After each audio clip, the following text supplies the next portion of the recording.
চট্টগ্রামের ১৬টি আসনের মধ্যে ১৪টি জয়। দীর্ঘ ২৫ বছর পর এমন জয় পায় দলটি, যেটিকে গণতান্ত্রিক অভিযাত্রায় নতুন অধ্যায় বলে মানছেন বিজয়ী প্রার্থীরা। তাই জনগণের প্রত্যাশা পূরণের কাজ করার অঙ্গীকার নবনির্বাচিতদের। মাত্র ২টি আসনে জয় পেলেও জনগণের পাশে থাকার কথা জানায় জামায়াত। রনি দত্তের রিপোর্ট।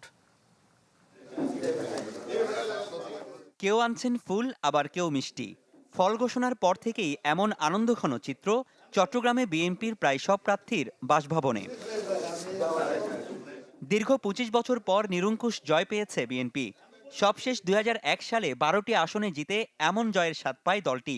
২০০৮ থেকে ২০২৪ সাল পর্যন্ত যা ছিল আওয়ামী লীগের দখলে, এবারে ১৬টির মধ্যে ১৪টিতে জিতে পুনরুদ্ধার করে সেসব আসন। এই জয়কে তাই গণতান্ত্রিক অভিযাত্রায় মাইলফলক বলে দাবি বিএনপির প্রার্থীদের।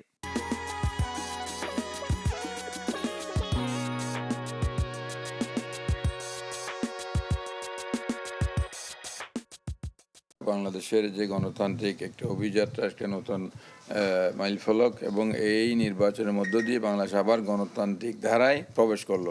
আজকে ফ্যাসিস্টের বিদায়ের পরে মানুষের যে ভোটাধিকার, হারানো ভোটাধিকার, সেটা ফিরে পেয়ে আমরা অত্যন্ত উচ্ছ্বসিত। জনগণ উচ্ছ্বসিত, ভোট কেন্দ্রে গিয়ে জনগণ ভোট দিয়েছে।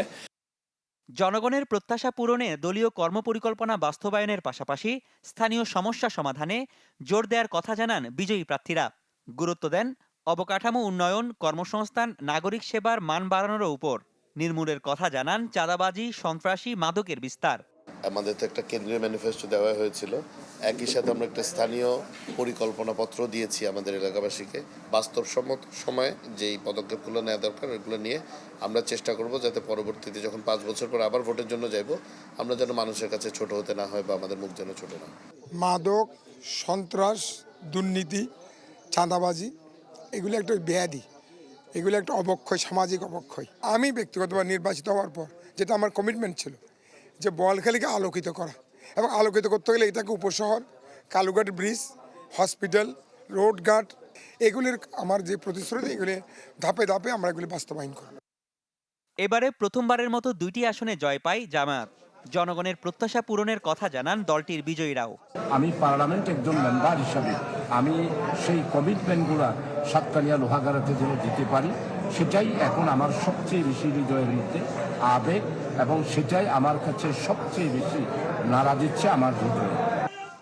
তবে জয় না পেলেও জনগণের পাশে থাকার কথা জানান পরাজিত প্রার্থীরাও। আমি আপনাদের পাশে থাকতে চাই এবং আপনাদের পাশে থেকে আপনাদের সুখ দুঃখের সাথে হতে চাই। নির্বাচিত এসব জনপ্রতিনিধির কাছে এখন বড় চ্যালেঞ্জ প্রতিশ্রুতির বাস্তবায়ন ও জনগণের প্রত্যাশা পূরণ করা। রনি দত্ত, চ্যানেল 24, চট্টগ্রাম।